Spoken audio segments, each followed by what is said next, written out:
우리 성탄이 이제 몇 주 남지 않았습니다. 참 좋은 행복한 날들이지만 갈수록 우리 한국 사회 속에 믿음을 가진 이들이 줄어들고 있는 것이 현실입니다.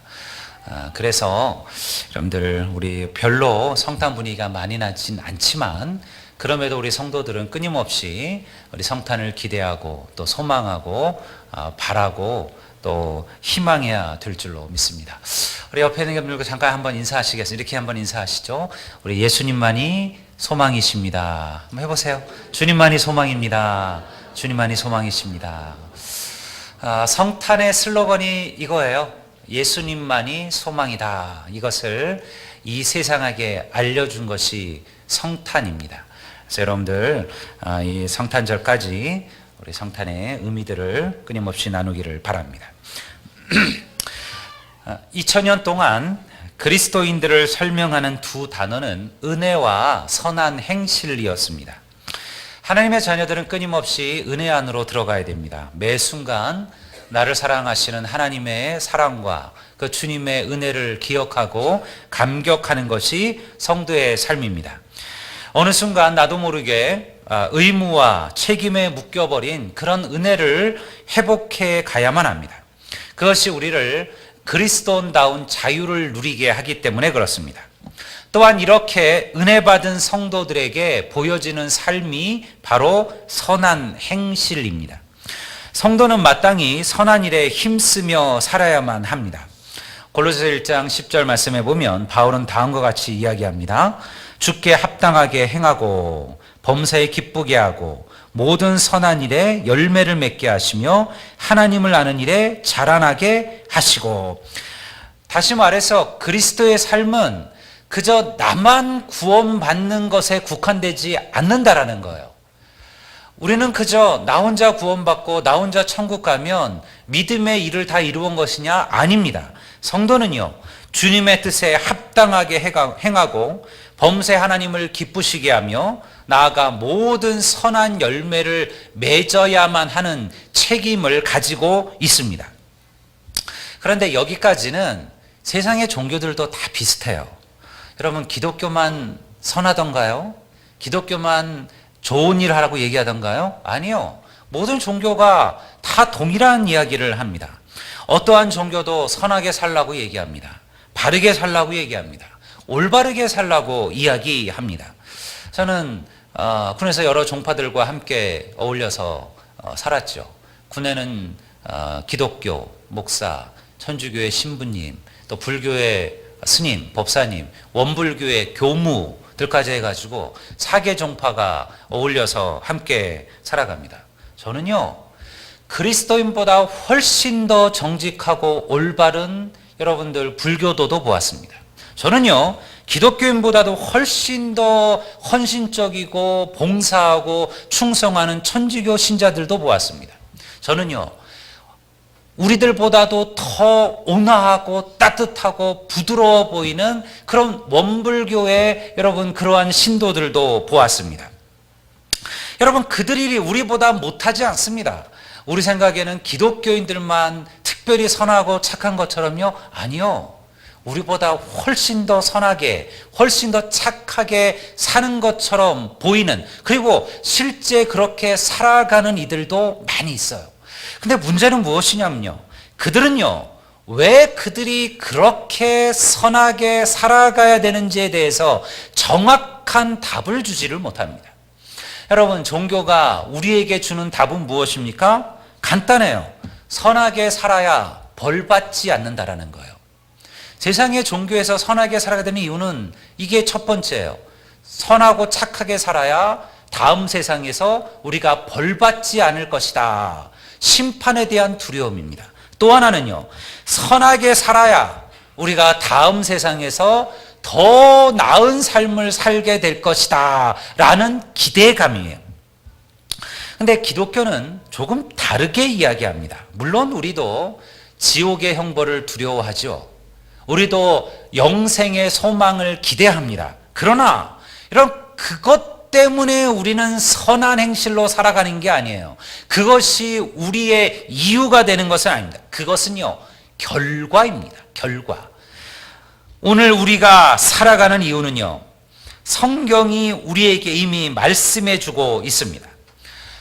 성경은 우리에게 말씀하시기를 그리스도 안에서 하나님이 우리에게 선한 일을 해 주셨으므로, 이미 그리스도 안에서 하나님이 우리들을 위하여 선한 일을 행하셨다는 거예요. 그러니 너희도 그렇게 살아가는 것이 마땅하다라는 겁니다.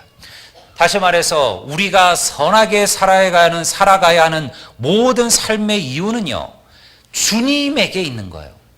이미 하나님께서 우리를 위하여 행하신 그 일을 우리가 기억하면서 그렇게 살아가야 한다는 거죠. 우리가 에베소 4장 32절을 보면 이렇게 나와 있습니다. 서로 친절하게 하며 불쌍히 여기며 서로 용납하기를.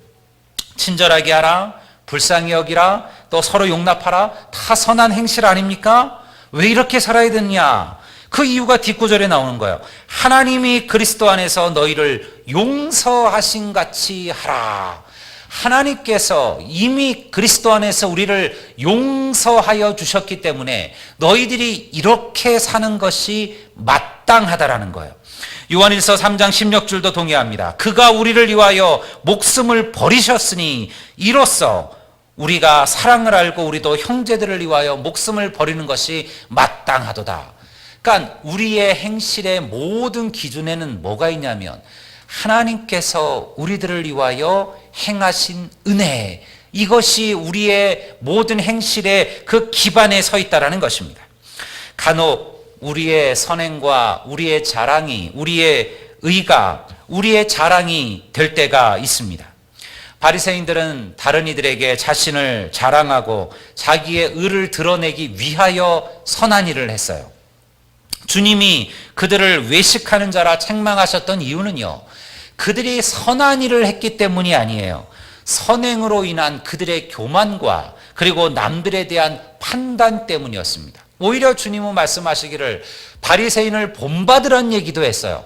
저희들이 살아가는 것, 우리의 의가 바리새인의 의보다 못하다 그러면 천국 갈 자격이 있겠느냐. 바리새인들도 저렇게 의롭게 살려고 노력하거늘 하물며 하나님의 자녀들이야.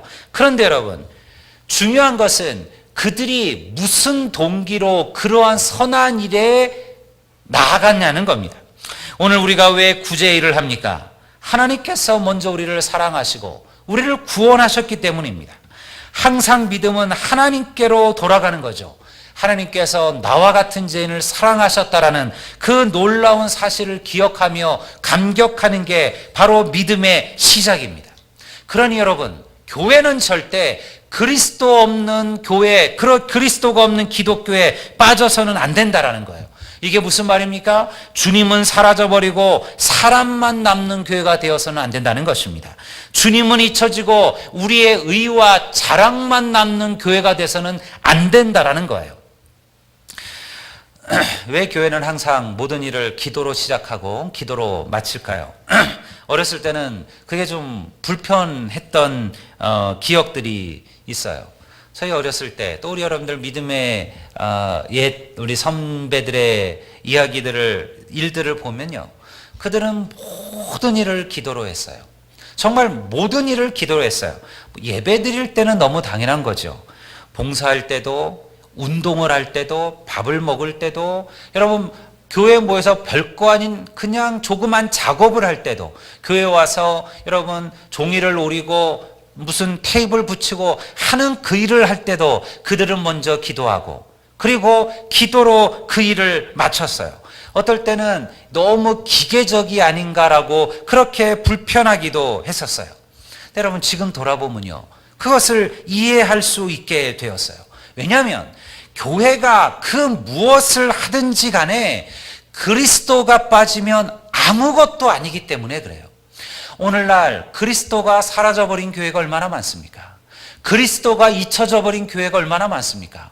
많은 일을 합니다. 그리고 많은 헌신들을 합니다. 많은 봉사와 많은 충성들을 합니다. 그런데 주님의 이름이 잊혀져 버리고 사람만이 드러나고 교회만이 드러난다라는 거예요. 여러분, 그리해서는 안 된다는 거죠. 주님의 일을 하기 위하여 모였다가 다툼과 분란으로 끝날 때도 있습니다. 하나님의 영광을 위하여 모였는데 사람의 자랑만 드러나게 될 때도 있어요. 왜 그렇습니까? 우리가 주님을 잊어버렸기 때문에 그렇습니다. 중고등부 시절 저와 함께 믿음의 삶을 살았던 오래된 제 친구들이 있어요. 지금도 강릉에 요즘이야 갈 시간이 없지만 그렇게 우연히 갈 때가 있으면 그 친구들을 저녁에 불러서 만납니다. 근데 여러분, 한 30여 년이 지난 지금 그 중고등부 시절에 믿음을 지키는 친구들이 많지가 않아요. 그 시절 눈에 보이기에는 그들의 믿음이 저보다 부족하지 않았어요. 목사의 아들인 저보다도요, 더 헌신적이고 더 충성스럽게 주님의 교회를 섬겼던 친구들도 많았습니다. 그런데 왜 지금 그들이 그 믿음들을 다 잃어버리게 되었을까? 여러분, 오늘 본문에 그 이유가 사실은 적혀져 있는 거예요. 그들이 예수를 진정한 삶의 주인으로 인정하고 고백하지 않았다라는 것입니다. 여러분, 오늘 성경이 뭐라고 얘기합니까? 너희가 그리스도 예수를 주로 받았으니 그 안에서 행하되. 어떤 이들이 진짜 선한 행실의 삶을 살아갈 능력을 가지고 있느냐? 예수 그리스도를 자기의 주로 인정한 자들이에요. 여러분들은 어떻습니까? 예수님을 안다는 것은요, 예수님을 나의 주인으로 인정한다는 것과는 달라요. 우리 모두는 주님을 압니다. 우리가 주님을 모르는 게 아니에요. 그러나 그 주님이 내 삶의 주인이냐, 이것에 대해서는요, 우리가 쉽게 그렇다라고 말하지 못합니다. 여러분, 예수가 주라는 말이 무엇입니까? 예수가 내 삶의 주인이라는 거예요. 내가 주인이 아닙니다. 여러분들, 내가 가진 그 무엇이 주인이 아니에요. 바로 예수 그리스도께서 나의 삶의 주인이라는 것을 고백하는 것이 믿음이에요. 거기서부터 위대한 믿음이 시작되는 거예요. 여러분, 우리 아들령교회 성도들에게 이 예수 그리스도를 우리의 주로 고백할 수 있는 믿음의 고백들이 넘치게 되기를 주의 이름으로 축원합니다. 그러니 여러분들에게 질문을 던지셔야 됩니다. 나는 예수를 아는 자인가? 아니면 나는 예수를 주로 고백한 사람들인가? 주님이 나의 주인이신가? 예수님을 우리의 주인으로 인정하면요, 무슨 변화가 시작이 될까요? 주님이 원하고 바라는 것들을 하게 됩니다.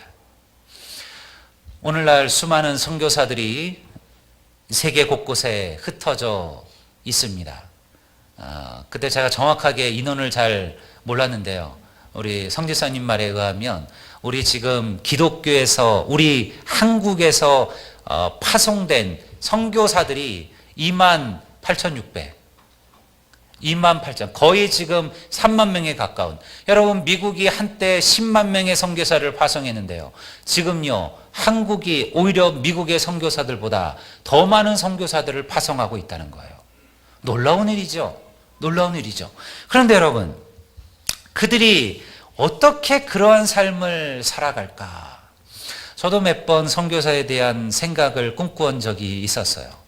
나도 선교사 일을 해볼까? 근데 사실은 잘 엄두가 나지 않았어요.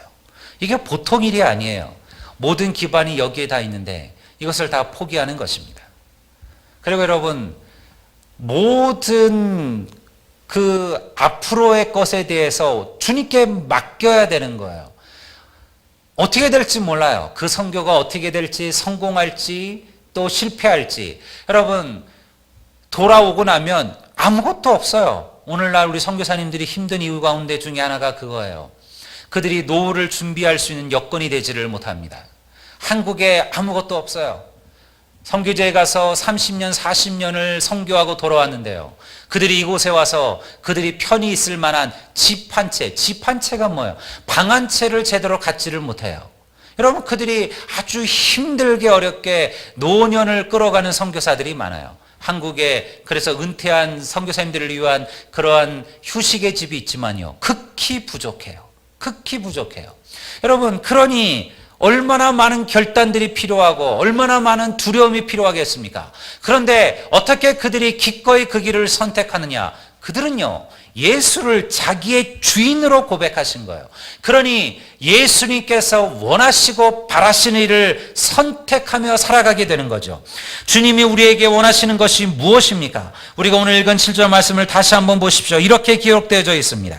그 안에 뿌리를 박으며 세움을 받아 교훈을 받은 대로 믿음에 굳게 서서 감사함을 넘치게 하라. 성도의 행함은 우리 자신의 의로움이나 우리 자신이 갖고 있는 덕으로부터 나오는 게 아니에요. 우리가 그리스도 안에 뿌리를 박고 제대로 세움을 세우면 삶은 따라오는 거예요. 그러니 우리가 어떻게 착하게 살아야 될까? 어떻게 선하게 살아야 될까? 어떻게 우리가 무엇인가 좀 특별한 어떠한 행실로 살아야 될까? 그거를 고민할 필요가 없다는 거예요. 내가 지금 예수 그리스도 안에 내가 든든한 믿음의 뿌리를 내리고 살아가는가가 더 중요하다는 거예요. 그러면요, 삶은 따라오게 마련이에요. 삶은 따라오게 마련입니다. 그것이 진실한 선행입니다. 성경이 우리에게 어떠한 식으로 베품과 나눔이나 이웃사랑에 대해서 이야기하고 있을까요? 우리가 교회가 이제 겨울에 특별히 어려운 이웃들을 위한 우리 옷 나눔 행사를 나눔을 합니다. 지금 교회 예산으로 해서 한 100벌 정도 외투를 저희들이 구매를 했습니다. 아주 좋은 외투예요. 우리 권사님들의 또 특별한 헌신들이 있고 또 자신들의 어떠한 이익을 다 포기하고 그래서 그 물건들을 사실은 교회가 이렇게 후원을 받은 겁니다. 물론 뭐 교회가 예산을 내서 산 거죠. 여러분들 가운데도 우리 주위에 정말 어려운 이웃들, 겨울에 따뜻한 외투 한 벌이 꼭 필요한 이들이 있을 겁니다. 돌아보시면요, 여러분들 너무 오래된 또 너무 낡은 그래서 정말 따뜻한 외투 한 벌이 필요한 이웃들이 있다면 여러분 거리끼지 말고 교회로 사무실로 신청하십시오. 우리가 조그만 신청서도 만들어놨으니까 간단하게 이름하고 누구신지 어떤 분이신지만 적어 놓으시면 돼요. 여러분, 이것은 뭐 이거를 받았기 때문에 교회를 나오라든가 교회를 나올 사람들에게만 준다든가 이런 게 아니에요. 그냥 말 그대로 정말 어려운 이웃, 따뜻한 여러분들 외투 한 벌이 필요하다면 그것으로 여러분들 기뻐할 수 있는 그런 이웃들에게 우리가 나누는 겁니다. 그들이 기독교인이든 불교도든 다른 종교이든 그건 중요하지 않습니다. 우리의 도움이 필요한 누군가를 위한 일이죠. 그러니 우리 성도들도 여러분들 보시고 주위에 그런 분들이 있으시다면 여러분들 교회로 추천하십시오. 여러분, 그런데 성경은 우리의 죄책감을 막 자극해서 이웃사랑에 대해서 얘기하는 게 아니에요. 야, 너 죽어가는 사람들이 저렇게 많은데 너 혼자 잘 먹고 잘 살면 되겠느냐? 이 나쁜 놈. 이런 식으로 성경 우리들에게 그러니 너도 이웃사랑하고 그러니 너도 사랑을 행해라 이렇게 이야기하지 않는다라는 거예요. 한순간의 동정이나 그 죄책감이 때로 우리를 선행으로 인도할 수 있습니다. 왜냐하면 그렇죠. 우리들의 어떠한 감정을 일으키는 것이 선행을 이끌어내기도 합니다. 그러나 그것은 영원하지 않아요. 금방 지치고 금방 피곤해지고 금방 무감각해지게 마련입니다. 성경은 우리들이 올바로 살아야 되고 선한 행실로 살아야 된다고 얘기할 때 가장 먼저 무엇을 얘기하냐면 우리를 향한 하나님과 예수님의 사랑과 은혜에 대해서 이야기한다는 거예요. 여러분, 이 하나님의 사랑과 은혜를 제대로 알지 못하고 우리가 누군가를 사랑한다는 것은 여러분 그것은 오래 갈 수 없다는 것을 너무나 잘 알기 때문에 그렇습니다.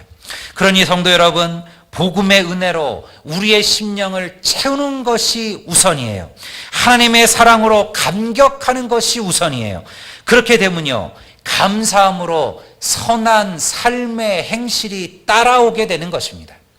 제가 지난주에 예전에 11공사여산에서 근무할 때 군의관으로 근무하셨던 우리 집사님을 그동안 통화만 좀 하다가 식사를 같이 한번 하자 그래서 만나서 식사를 같이 했어요. 지금은 이제 광주의 그 탑 정형외과 원장으로 있으신 집사님이신데, 물론 뭐 나이는 이제 저보다 조금 어리시죠. 군의관으로 있으면서 군인교회를 그때 잘 섬기고 함께 잘 교제했던 그런 분이에요. 여러분, 의사들이 얼마나 바빠요. 어떤 이들은 말하기를 의사분들이 왜 돈을 버느냐? 간단하다는 거예요. 돈 쓸 시간이 없대요. 의사들이. 제가 봐도 그래요. 우리 집사님들 이렇게 보면 뭐 돈을 쓸 만한 시간이 없는 것 같아요. 일찍 나가서 늦게까지 그 일들을 하게 됩니다. 이분은요, 더 바쁜 분이에요. 그는 1년에 꼭 2번씩 해외 단기 의료 봉사를 나갑니다. 거기 함께 사는 그 원장들이 다 기독교인들인데요. 그러니까 한 분이, 2분이 나가면 다른 2분이 이제 그 병원 일을 맡아서 하는 거예요. 그런 식으로 서로 돌아가면서 의료 봉사를 합니다.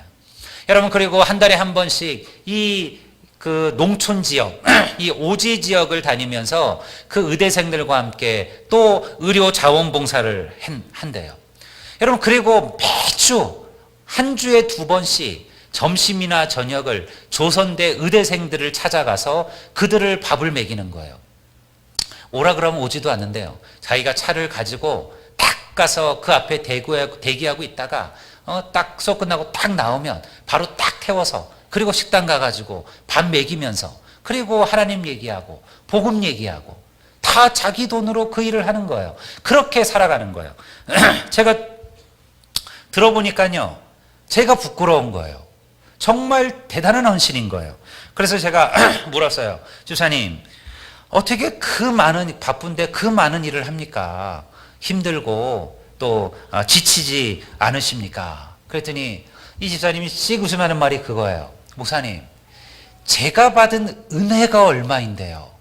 목사님, 제가 받은 은혜가 얼마인데요? 전혀 힘들지 않습니다. 아주 행복하고 즐겁습니다. 그렇게 10명의 의대생들을 복음 전해도요, 그 중에 진짜 좋은 믿음으로 쓰는 사람은 1명 내지 2명이라는 거예요. 근데 그 1명 내지 2명이 든든한 믿음의 기둥들이 되더라는 거예요. 그래서 의료 선교를 지원하고 본인들이 의료 선교사로 나가고, 그가 알고 있는 선배들 가운데 몇 사람이 이미 완전히 모든 것을 접고 의료 선교사로 여러분들 외국에 나가 있고요. 여러분, 의사들이 물질로 모아서 그들을 지원하고 돕고 있다라는 거예요. 그가 받은 은혜가 너무나 놀랐기 때문에, 그가 주께 받은 은혜가 그렇게 컸기 때문에요, 그가 그렇게 살아가도 지치지 않고 피곤치 않고 아깝지 않고, 여러분, 그것이 은혜로부터 시작되는 선한 행실이라는 거예요. 여러분, 이것이 그리스도인의 삶입니다. 우리 모두가 다 이 집사님처럼 살 수는 없습니다. 또 그렇게 사는 것이 다 맞지도 않을 겁니다. 그러나 그저 내게 주어진 삶의 환경에서 여러분, 조그만 작은 것들을 나누고, 그리고 하나님 내주신 은혜에 감격하며, 그리고 그 사랑을 전하며 살아가는 것, 여러분, 그것이 바로 주님께서 원하시는 선한 행실이라는 거예요. 어떻게 가능합니까? 복음만이, 하나님의 은혜가 우리의 마음을 붙들어주면 가능해요. 우리가 예수님만으로 충분하다는 것을 깨달으면 가능한 삶이 된다는 겁니다. 복음의 은혜가 우리의 마음을 붙잡으면요, 성도의 삶은 은혜로 채워지게 되어져 있습니다. 우리의 마음이 은혜로 물든다라는 거예요. 우리는 이미 많은 것을 가진 자들입니다. 하나님께서 우리에게 이미 많은 것을 주셨습니다. 예수님께서 제자들을 2명씩 짝지어서 마을을 두루다니며 복음을 전하도록 선교여행을 시킨 적이 있으셨어요.